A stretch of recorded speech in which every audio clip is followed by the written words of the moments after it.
Hey everyone, and welcome to another deep dive.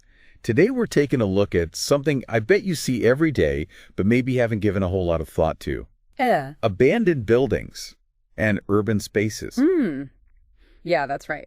We've got a really interesting mix of sources for this one. Yeah. Some architectural articles, some urban planning guides, even some stuff from survivalist forums. So get ready to see these places in a whole new way. Well, what I find so interesting is like the contrast, between how we usually see these spaces, kind of like eyesores or even like, dangerous places. Yeah.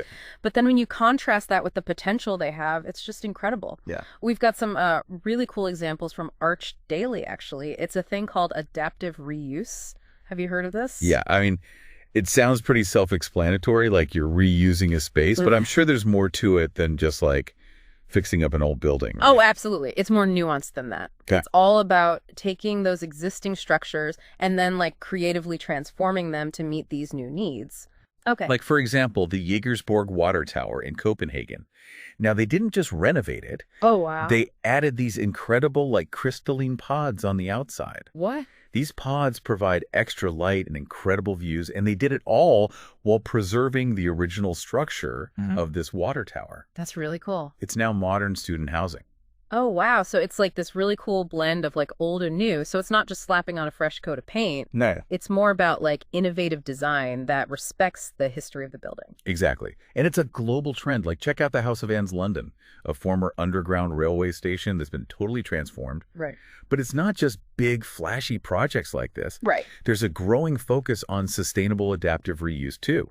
Take, for example, Studio's Green Building in Louisville, Kentucky. Oh, Green Building. That sounds interesting. What is that one? So picture this, a 115-year-old department store just sitting there vacant. Okay. They took that building and turned it into this really amazing mixed-use space. With apartments, retail, they even put a rooftop farm on it. Oh, wow, that's really neat. It's a perfect example of what this Billion Bricks article was highlighting. Huh. Adaptive reuse being driven by sustainability, So it's about preserving history while creating spaces that are environmentally friendly. That makes a lot of sense. Yeah. It's like getting the best of both worlds, you know? Speaking of best of both worlds, remember that old railway station in Spain, Casa Mediterráneo? Oh, yeah. They transformed it into like this awesome event space, and they did it all on a super tight budget, too. That's such a good example. Casa Mediterráneo proves that adaptive reuse isn't just for like wealthy developers. Yeah. It's a flexible approach that can be applied across budgets and scales to breathe new life into all these neglected structures. I love that. Okay, well, so we've seen the good side, but I'm a little nervous to see the bad side now. What about the problems that come with abandoned spaces? This guide from the ASU Center for Problem-Oriented Policing, it paints a pretty bleak picture. Yeah. Unfortunately, it's a really widespread issue. In 2010, the U.S. had something like 19 million abandoned properties. 19 million. Yeah, just think about that. 19 million empty buildings just sitting there. Wow, that's kind of hard to even picture. It really is, and it's not just a few areas, Right. Cities like Detroit, Baltimore, Philly. Oh, yeah. They each have tens of thousands of these buildings. And it's not just a big city problem either. No. Suburbs are seeing more and more abandoned properties, mainly because of foreclosures. Wow, so this is something that could affect anyone, even people who think they're immune to it. Exactly. And the impact goes way beyond just what it looks like, the visual blight. Right. Cities in Ohio, for example, they were spending millions of dollars each year Really? just to maintain these abandoned properties, provide basic services, all while missing out on potential tax revenue. Oh, so there's like a huge financial burden. Absolutely. But what about the social impact? Does the ASU guide talk about that too? It does, and it's important to consider. So think about it. When a building's abandoned, it kind of becomes this like visual cue of neglect. Right. Which can lead to fear and then further decline in the surrounding area. It's like a domino effect almost. Yeah, it can create this vicious cycle of blight. Yeah, because like one abandoned building leads to another, and then pretty soon you've got a whole neighborhood in decline. Yeah. And with that decline, unfortunately, comes increased risk of crime. Oh, right. Arson, burglary, even violent crime. And then there's the whole issue of squatting, which is a whole other can of worms. Right. Can you explain squatting a bit more, like for people who aren't really familiar with that? Sure. Squatting is when people occupy an abandoned building without the owner's permission. Okay. It can lead to problems like utility theft, sanitation issues, and even legal battles over what are called squatters' rights. Like squatters' rights. Yeah, it's the idea that if a squatter occupies a property long enough, they might be able to claim legal ownership. Oh, wow. It can get very messy. Yeah. I can see how that would be a huge headache for everyone involved. But even beyond these like immediate problems, what about the long-term effects on a neighborhood? Like, does it have an impact on the community even further out? It does.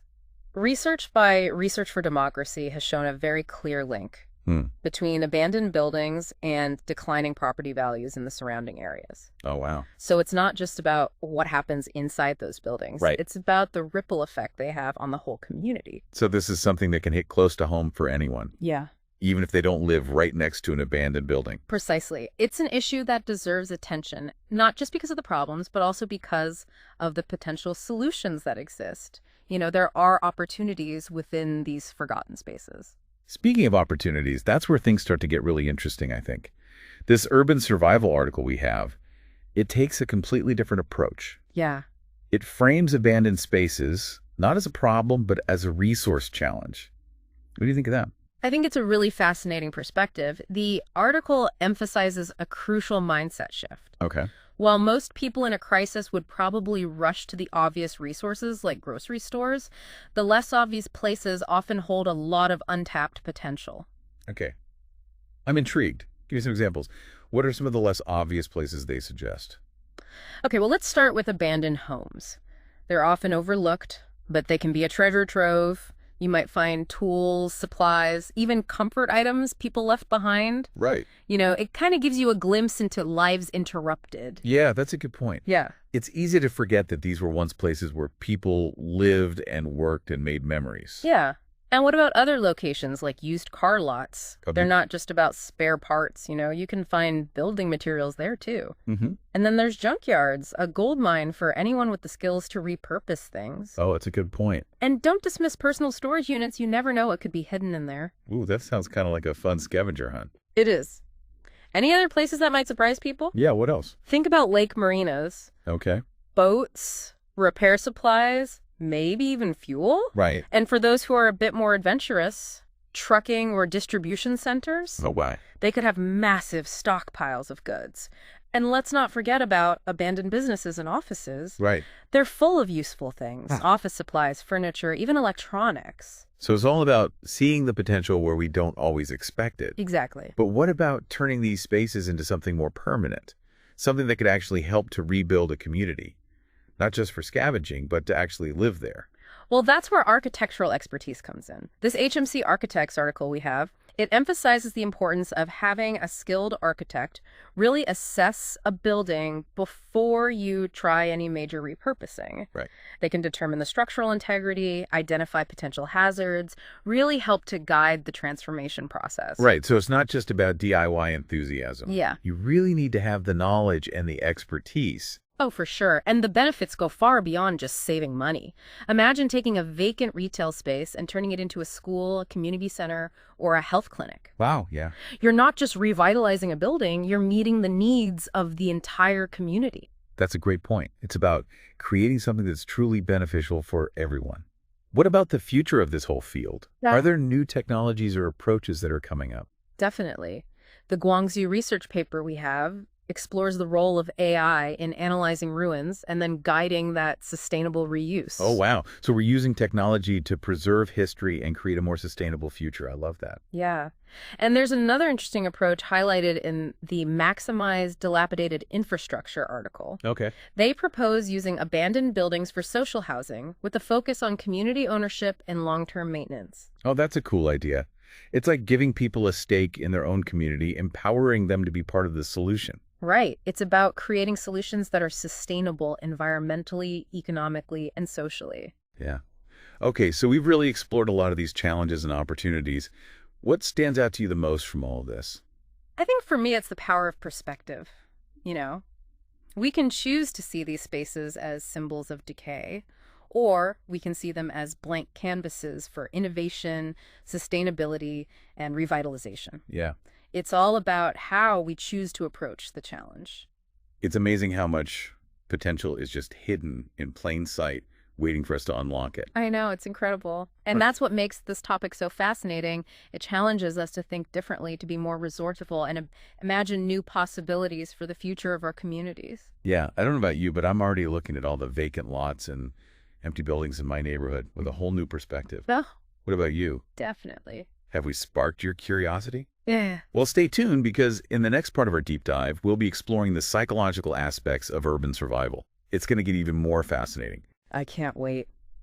Welcome back to the Deep Dive, where we're exploring the hidden potential of abandoned urban spaces. Last time we talked about the physical aspects of these spaces, but now let's get into the psychological side of urban survival. Oh, yeah, because it's not just about having the right tools and skills. You got to be mentally prepared, too. Exactly. It's about mental resilience. Remember that Reddit thread about someone in Europe who was building like a secret underground bunker? Oh, yeah. The secrecy, the anxiety, it almost felt like paranoia in those posts. It really showed how a survival situation can just make those fears and anxieties so much worse. Yeah, it's like they were living in fear even though nothing bad had even happened yet. Right. That's got to be exhausting. Yeah, super draining. And the article from helpguide.org we have about loneliness and social isolation, it talks about major life changes like relocation or, losing someone close to you as being these huge triggers for those feelings. Now imagine going through that, but on a societal scale after a collapse. You lose your home, your job, your community. It's like everything you knew is gone. It's like your whole world is flipped upside down. And it's not just like the physical loss either. All right. It's social and emotional too. Like you can't just go to the store or call up a friend. All those things that we take for granted are just gone. Exactly. And that sense of isolation can be really damaging. That same helpguide.org article, they talk about depression, anxiety, and even physical health problems like heart disease and dementia, Wow. all linked to chronic loneliness. So in a survival situation, we have to really think about those mental and emotional needs, not just the physical ones. And it's about staying human, like you said before, not just staying alive. Which leads us to the whole idea of scavengers, both like the preppers who are actively getting ready for a collapse and then those who are scavenging because they have to. We came across this research paper that was looking at the ecological role of scavengers in urban ecosystems. It wasn't about humans, but it made me think about the parallels. We often see scavengers as opportunistic, picking over the scraps, but they have a super important role in these ecosystems. Breaking down waste, recycling nutrients. Could humans in a world after a collapse do something similar? That's a really good question. It makes me think about that Waste, Weeds, and Wild Food article. It suggests a change from just scavenging to something more deliberate like urban gleaning. So it's not just grabbing what you can find. Right. It's about working with those abandoned spaces to create a more sustainable way of life. Yeah, and we see this happening in these informal ways already. There's an article about managing waste in urban centers. Yeah. And it highlights the role that scavengers play, often people from marginalized communities, collecting and recycling things that would otherwise just end up in a landfill. Right. So they've created their own systems of resource management almost. Out of necessity, but also just out of being resourceful. Yeah. I remember reading descriptions of those informal collection centers for bones, shells, even clothing. Like it's a whole economy that we don't really see. Yeah, it is. And it makes you wonder what we could do if we could use that resourcefulness on a bigger scale. Not just to survive, but to rebuild and make a more sustainable future. That's a good point. It's inspiring, but it also makes me think about some of the challenges. Like, when it comes to the social dynamics of scavenging, the urban survival article mentioned some places that sounded a little sketchy, like abandoned homes, used car lots, even trucking centers. Oh, yeah. Those places can be really dangerous. Right. Not just because of structural problems, but also because you might run into other people and you just don't know what they're going to do. You have to be so careful, be aware of what's going on around you, and be ready for anything. And that constant vigilance has to be stressful, too. Like always looking over your shoulder, never really feeling safe. I was reading some of those Reddit threads about prepping for a collapse, and a lot of it was talking about security, self-defense, and even the possibility of violence. It makes you realize that trust becomes so important in a survival situation. You have to think about safety, but also remember that human connection is important too. Figuring that out can't be easy. There was this post in a world-building forum that I haven't been able to get out of my head. Oh, yeah. Someone asked, can loneliness kill you? And some of the responses were pretty scary. It's a good question. Isolation can be just as bad as any physical threat. That's why building a strong community is so important. It's not just about having people to share resources with. It's about having emotional support and having people who can help you through the hard times. Yeah, it's about knowing you can rely on people and they'll be there for you. Yeah. And it's about finding ways to adapt and create new social structures that work in this changed world. Speaking of adapting, remember that article about the Swedish government giving out that preparedness pamphlet to everyone? Yeah. That's a good example of a society thinking about these things on a big scale, like recognizing that being prepared isn't just about supplies, it's about being resilient and building a community. It's about preparing for the human side of a crisis, not just the practical stuff. What if we lived in a world where we didn't just learn survival skills, but also how to deal with anxiety and build strong communities even when things are tough? That's the real challenge. It's not just about surviving, it's about thriving, about making a future worth living even if everything's different. And that's what we're going to be talking about in the last part of this deep dive. Okay, so welcome back to the deep dive. Yeah. I feel like we've been talking about some pretty heavy stuff, Yeah. the challenges and the anxieties of living in this kind of world. But now that I talk about something more positive, like what about the potential to not just survive, but actually thrive after a collapse? Yeah, it's all about shifting our perspective, right? Instead of seeing abandoned spaces as just like run down and dangerous, what if we saw them as opportunities to build something completely new? It's like a reset button, right? Oh. A chance to do things better, to create something that's sustainable and really works for everyone. Exactly. Remember that article we talked about repurposing commercial real estate? It said those empty buildings could be a way to revitalize neighborhoods and bring life back to those areas. Yeah. What if we use that same idea in a post-collapse world? It reminds me of those cool adaptive reuse projects like that old church in Chicago that they turned into a home. It still had the stained glass and the bell tower, but it was totally different inside. Yeah. That's what I'm talking about. It shows that even when things change drastically, we can keep the history of these places, but also make them useful for the future. And it's not just about looks either. Remember that article about using those rundown buildings for social housing? Yeah. They said we could let communities take charge of those buildings and be responsible for them. I really like that idea. It's about giving people a say in what happens in their own communities and letting them be part of the solution. That's how you build something that lasts. Totally. It's all connected to that idea of urban gleaning we were talking about. Imagine if we weren't just scavenging for scraps, but actually growing food in all these unexpected places. Oh, yeah. Those empty lots could be community gardens. Rooftops could have edible plants. We could even have vertical farms inside those old skyscrapers. It's like urban farming, but taken to a whole new level. Right. We wouldn't have to follow the old rules of farming. We could make a whole new system that works for a world after a collapse. I love that. And it's not just about food either. Remember how those scavengers were talking about finding valuable metals in the weirdest spots? Oh, yeah. Imagine learning how to recycle and reuse all that stuff. Exactly. We could create a whole new way of doing things where nothing goes to waste. Like the saying goes, one man's trash is another man's treasure. But in this case, it's not just about one person. It's about everyone working together, taking what's left and building something amazing. That's the whole idea.